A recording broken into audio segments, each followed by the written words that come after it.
Hola a todos y bienvenidos a Ideas para Vivir Mejor. Hoy te traigo las ideas principales de un libro, también de Pedro Ruiz, como la semana pasada, que se llama Paren el mundo que me bajo. Es el último libro que ha publicado a finales del año pasado.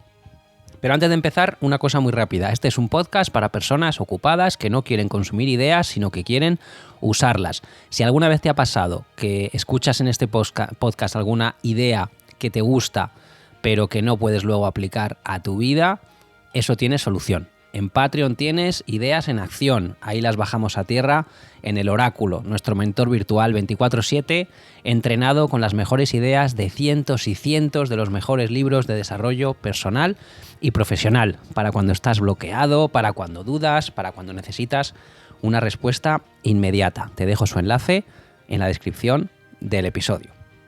Y ahora sí, vamos con este libro de Pedro Ruiz. El libro nos pide que nos imaginemos un chimpancé. Un día, por alguna mutación minúscula en su cerebro, por una chispa eléctrica nueva, ese chimpancé tomó conciencia de sí mismo. Y de repente ocurrió algo importantísimo en la evolución. Ese chimpancé se mira, se percibe y se empieza a preguntar cosas. ¿Quién soy? ¿Qué hago aquí? ¿Qué es esto? ¿Hay alguien ahí fuera? ¿Estoy solo? ¿No estoy solo? Y ese instante lo cambia todo. El verdadero salto evolutivo quizá no fuera ponerse en pie, sino empezar a preguntarnos cosas. El día que aparecen esas preguntas también aparece la angustia, porque evidentemente la conciencia casi siempre trae consigo el miedo, y ese miedo exige respuestas. Imagínate esos primeros humanos mirando al cielo, temiendo la tormenta, enterrando a sus muertos. Necesitaban una explicación a por qué estaban allí, exactamente igual que la necesitamos ahora, pero ahora tenemos más entretenimientos, ¿no? Necesitaban sentido, igual que lo necesitamos ahora. Y alguien, nos dice Pedro Ruiz, quizá más listo, quizá más sensible, dijo: no estamos solos, hay algo más grande, hay un plan. Y así nacieron las religiones. No como un fraude, por supuesto, ni para manipular a nadie, sino como un consuelo que se ofrecía a la humanidad. Con 3 respuestas muy sencillas. La vida tiene sentido, no estamos solos, alguien cuida de nosotros. Y eso, al ser humano, le calma. Es como llevar una cantimplora cuando estás en medio del desierto. Es verdad que no elimina el desierto, pero sí que reduce tu sed. Tener fe es una suerte. Atravesar la vida sin ningún tipo de fe se hace duro. Nos dice el autor, nos dice Pedro Ruiz, que él cree personalmente solamente en una cosa, en la bondad. No cree en dogmas, no cree en castigos eternos, no cree en intermediarios, en definitiva. Cree en la bondad humana, cree en que alguien asuma su responsabilidad, cree en la gente que ayuda a otro sin pedir nada a cambio, cree en la gente que es capaz de reconocer sus errores. Ahí él ve algo sagrado, algo importante. Pero ampliemos el plano. Nos dice el libro que el universo tiene unos 14.000 millones de años y la Tierra 4.500 millones. La humanidad en todo esto es un suspiro, es un ratito muy corto. Y sin embargo nos empeñamos en vivir como si fuéramos el centro de la creación. Con un ombligo inflamado creemos que no solamente la humanidad, sino que nuestra época es la definitiva, que nuestro sistema es el sistema permanente, que la tecnología que tenemos es el culmen del desarrollo. Y Pedro Ruiz nos recuerda que no lo es, que es provisional como todo lo que ha habido anteriormente. Antes hubo otros paradigmas y más adelante habrá otros paradigmas. Y nosotros somos una especie de pasajeros en el tiempo. Y el problema no es que seamos pequeños, el problema es que muchas veces parece que no aceptamos que somos pequeños. Y el viaje más veloz no es el mejor. Y vivimos obsesionados con la velocidad. ¿Verdad que hoy en día todo es velocidad, todo tiene que ser rápido, inmediato, urgente? Y no estamos preparados para digerir tanta velocidad. El mundo que viene no nos va a preguntar si estamos preparados. Nos va directamente a invadir y lo tendremos que asumir, aunque tenga contraindicaciones que ni siquiera conocemos. Eso es inquietante, y en medio de esa pequeñez cósmica hemos creado una prótesis al poder. una especie de amuleto moderno, un objeto que nos hace sentir conectados, que nos hace sentir informados, que nos hace sentir importantes muchas veces. Seguro que te puedes imaginar que el libro habla del móvil, estoy hablando del teléfono móvil. El móvil ya no es una herramienta, el móvil se ha convertido en una especie de ecosistema. El móvil hoy en día es a la vez un banco, una biblioteca, un confidente, un mapa, una agenda, una televisión. Es dopamina portátil. Se ha convertido en el centro de la vida moderna, ese centro en torno al cual gravita absolutamente todo lo demás. Nos despertamos con él, nos dormimos con él, lo miramos antes que incluso que a nuestra pareja o que a nuestros hijos, lo tocamos todo el día más que a cualquier persona. Es el nuevo altar doméstico. Y sí, lo puedes apagar cuando quieras, pero ese algoritmo está compitiendo contra nuestra biología. Nos da dopamina, nos da una recompensa, nos da notificaciones y refuerza todo ese sistema. Es la misma mecánica que la de las máquinas tragaperras, solamente que ahora llevamos una máquina tragaperras en el bolsillo, todos y cada uno de nosotros. Antes era más fácil estar tranquilo, sentarse a leer un libro, mirar por la ventana, escuchar el silencio del campo o del atardecer, y ahora no, porque tenemos un terrorista que vibra en nuestro bolsillo, ¿verdad? Y nos arrastra a una desazón que generalmente es una desazón ajena, porque ha estallado un conflicto en otro continente, porque ha estallado una polémica entre políticos absolutamente irrelevante para tu vida, porque han pillado un escándalo de corrupción y la noticia se sirve amplificada, y nuestro sistema nervioso es incapaz de distinguir.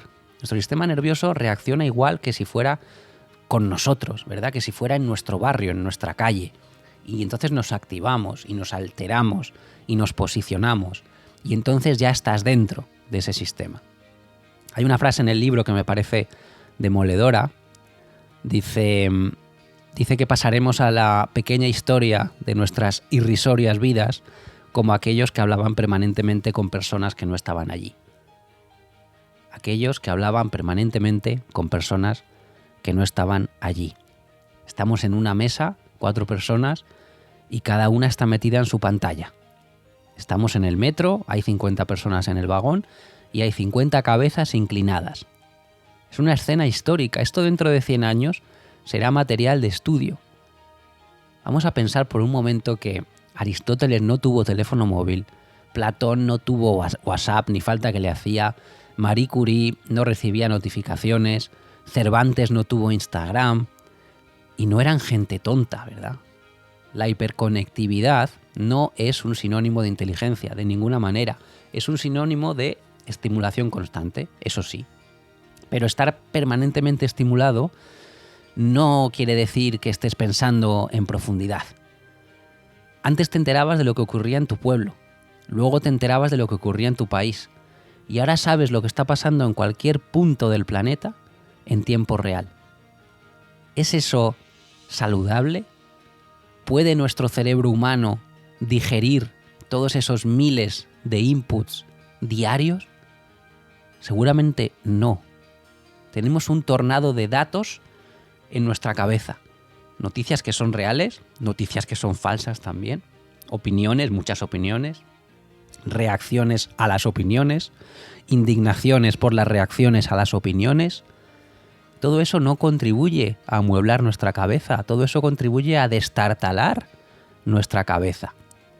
No todo lo que sabes mejora tu vida. Hay información que no te aporta absolutamente nada, hay información que solamente te aporta ansiedad. Claro, ¿qué pasa? Que un ser humano sereno y tranquilo es más difícil de manipular. Un ser humano alterado no, un ser humano alterado lo puedes manipular muy fácil.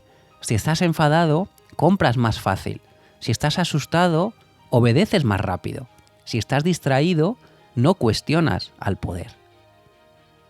Ojo con esto. Nos quieren agitados. Nos quieren de acá para allá como pollos sin cabeza. Porque un ser humano en silencio, pensando, reflexionando, leyendo, un ser humano atento, es peligroso. Y es muy peligroso para cualquier sistema que se base en consumo y en obediencia. Piensa en qué sistema nos estamos moviendo. Y cuando ya has entregado tu atención, entregas otra cosa, muy importante también. Tus datos, tu rastro, tu libertad. Porque el siguiente nivel ya no es el teléfono móvil, ya se está hablando y ya lo estás viendo, que estamos pasando al dinero digital. La tarjeta de crédito, bueno, sin ir más lejos. El pago digital. Es el más cómodo, por supuesto, claro que es cómodo. No se trata de discutir el progreso, yo creo que el libro no discute el progreso. Lo que sí que discute, y estoy parcialmente de acuerdo, es el precio invisible que estamos pagando cada vez que dejamos rastro. ¿Qué compramos? ¿Dónde compramos? ¿A qué hora compramos? ¿Con qué frecuencia compramos? Todo eso está dibujando un perfil de ti. Y ese perfil no es algo neutral, ese perfil es monetizable, porque es analizable y es manipulable. Nunca en la historia de la humanidad, ningún dictador, y los ha habido muchos, ¿verdad? Ninguno de ellos supo tanto de sus ciudadanos como hoy saben las grandes plataformas y los sistemas financieros. Nunca, jamás. Ni el más brutal de los tiranos tuvo acceso al detalle microscópico de la vida cotidiana de millones de personas. Hoy sí. Y además lo estamos entregando gratis. Y cuando algo es gratis, el producto eres tú. Esa frase tenla clara. Cuando algo es gratis, el producto eres tú. No estás pagando con dinero, pero estás pagando con información, estás pagando con hábitos, con patrones, con tu identidad digital. Y esa dictadura digital, además, es tan perfecta que no necesita botas, ni necesita uniformes, ni necesita armas. Solamente está envuelta en comodidad. Tú compra desde casa, no te muevas, nosotros te lo gestionamos y mientras tanto cada paso tuyo por el mundo digital queda registrado. No hace falta que te vigilen. Basta con que te metas en ese mundo digital y consumas. Si desaparece el dinero físico, como parece que va a suceder, todo movimiento económico va a ser rastreable. Todo. Es una posibilidad técnica real, no es una conspiración. La pregunta no es si se puede hacer, porque se puede hacer. Claro, esto debemos permitirlo así sin reflexionarlo, porque un dinero que nosotros hemos ganado y que ha pagado sus impuestos no tendría por qué estar controlado de esa forma tan asfixiante. La libertad económica debería ser una parte esencial de la libertad personal. Pero cuando todo queda registrado, tu libertad se reduce. Y al hilo de esto, el libro habla de otro fenómeno, que es la obsolescencia programada. Seguro que te has dado cuenta de que antes las cosas duraban, se heredaban de unos hermanos a otros, se reparaban. Hoy las cosas mueren jóvenes. Hay electrodomésticos que se suicidan a los pocos años. Hay móviles que dejan de actualizarse. Hay sistemas que se vuelven incompatibles de la noche a la mañana. No es casualidad. Esto está diseñado. Y está diseñado porque la rueda del consumo necesita de una rotación constante. Pero esa rotación tiene un efecto psicológico en nosotros. Porque ya nada permanece, nada dura, nada nos acompaña. Y eso también se está filtrando a nuestra manera de vivir. Relaciones rápidas, experiencias rápidas, queremos resultados rápidos. Vivimos en una cultura del reemplazo permanente. Y el libro nos cuenta la historia de el rey que pidió la camisa del hombre más feliz del reino. Cuando encontraron a ese hombre, resultó que ese hombre no tenía ninguna camisa. La felicidad no está en la acumulación. En nuestro ataúd, al que llegaremos dentro de muchos años, si Dios quiere, en ese ataúd no nos va a caber nada. Ni el ego, ni el saldo bancario, ni el coche, ni el barco, ni nada. Absolutamente nada. La pregunta es, ¿estamos viviendo para acumular más cosas que no nos vamos a poder llevar a ningún sitio? ¿O debemos de cambiar el chip y vivir para desarrollar más conciencia? Cada uno que la responda por sí mismo. El libro también nos habla de las redes sociales. tenemos miles de seguidores, cientos de amigos. ¿Pero es eso real? La respuesta es que no. Eso es visibilidad. Pero el más nunca puede sustituir al mejor. Más impactos, más exposición, pero menos profundidad. Hay una soledad contemporánea que solamente se resuelve con presencia humana. No se va a resolver con un contador de seguidores. Estamos invirtiendo millones en mirar hacia afuera y apenas invertimos en aprender a estar dentro. Y esto lo dice por el tema de la exploración del espacio. La exploración del espacio, cualquier exploración científica, por supuesto que es algo muy valioso, pero la tesis del libro es que estamos haciendo un poco de escapismo psicológico con esto. Estamos huyendo hacia afuera, explorando otros planetas, por ejemplo, en los que no se puede vivir, porque no sabemos gestionar lo que tenemos dentro. El verdadero viaje a lo mejor no es a otros planetas, es un viaje interior. Pero en vez de pensar estas cosas, seguimos distraídos con consumo, con pantallas, con seguidores. Y hay otra fuerza operando por detrás de eso, muy antigua y muy primaria: el odio. El odio y el relato, que es lo que nos lleva al odio. Seamos honestos, llevamos mucho más tiempo, el ser humano, siendo animales que siendo seres pensantes.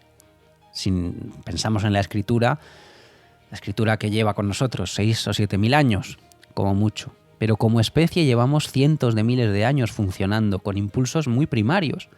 Y eso se nota. Por tanto, cuando a través de los medios de comunicación nos venden el relato del odio, ese odio es capaz de movilizarnos más rápido que un relato basado en la razón.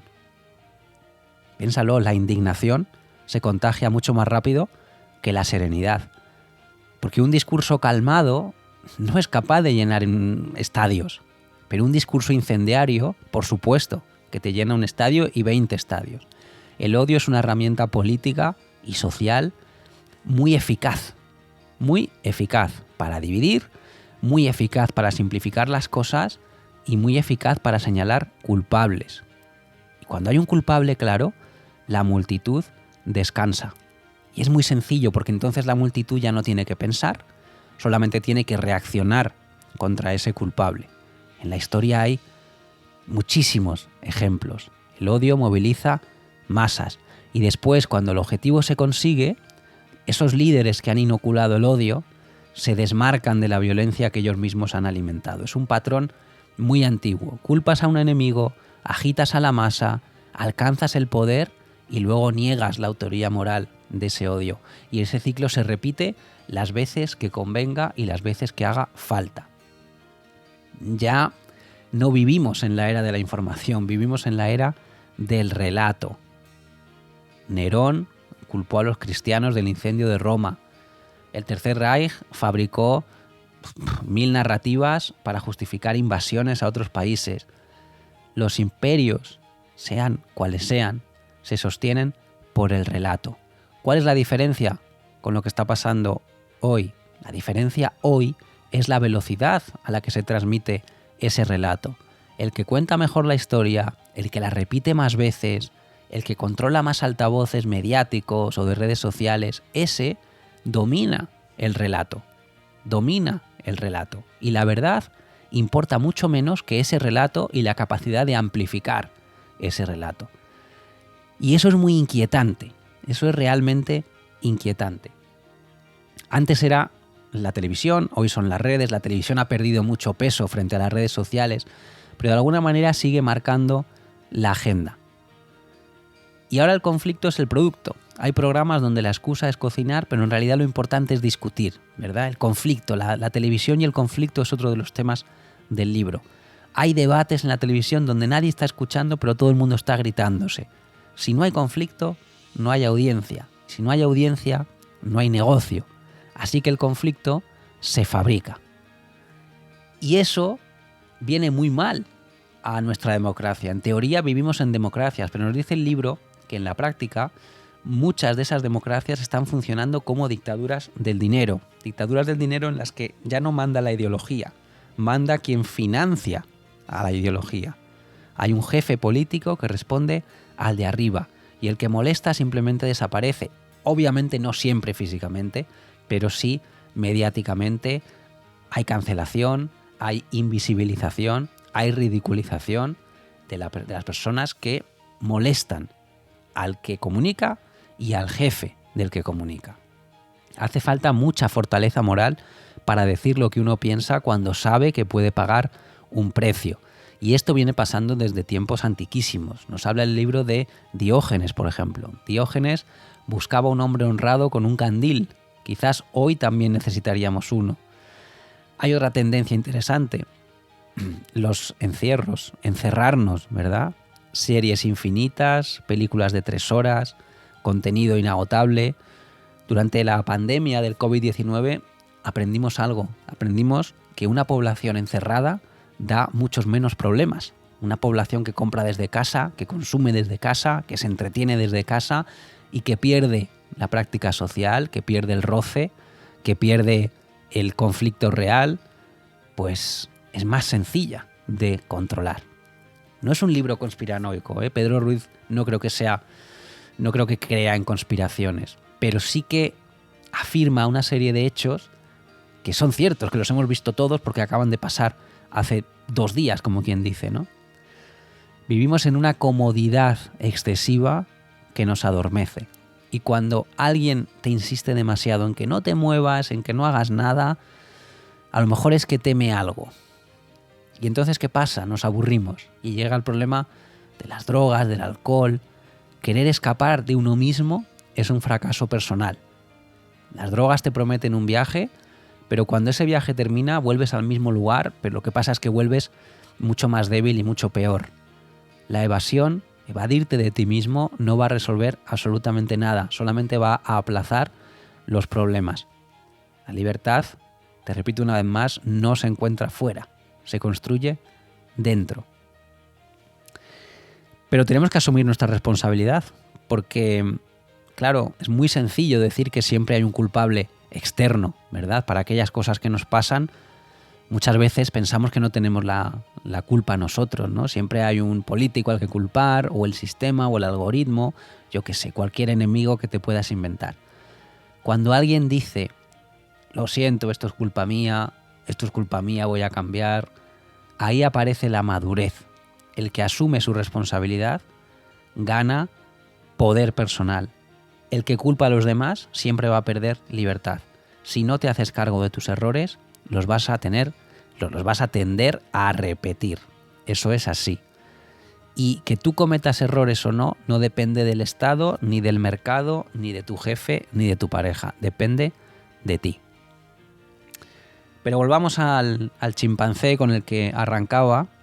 El día en el que se preguntó quién soy, ahí empezó todo. Y hoy seguimos haciéndonos la misma pregunta, pero buscamos la respuesta en una pantalla, en consumir cosas, en seguir a políticos, en estar en una tribu digital. Y quizá la respuesta es mucho más sencilla. A lo mejor lo que necesitamos como humanidad es menos ruido, más conciencia, menos odio, más responsabilidad personal, menos velocidad en las cosas y más profundidad. Y en vez de buscar en el espacio, no sé lo que estamos buscando en el espacio, en vez de buscar tener miles de seguidores, en vez de buscar cambiar de teléfono móvil todos los años, a lo mejor lo que tenemos que buscar es recuperar nuestra atención.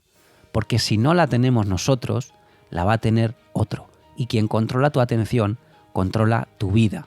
La libertad verdadera nunca es tecnológica, es una libertad mental. Bueno, y antes de cerrar, déjame decirte que escuchar ayuda, pero aplicar es lo que realmente transforma. Y aplicar es algo que casi siempre cuesta hacer solo. Por eso existe Ideas en Acción. Allí en Patreon tienes acceso al Oráculo, nuestro mentor virtual 24/7. Te dejo su enlace en la descripción. Y si este episodio te ha servido, te pido por favor que lo compartas con otra persona a la que también pueda ayudar. Gracias como siempre por estar al otro lado y nos escuchamos en el próximo episodio. Hasta entonces, te mando un fuerte abrazo.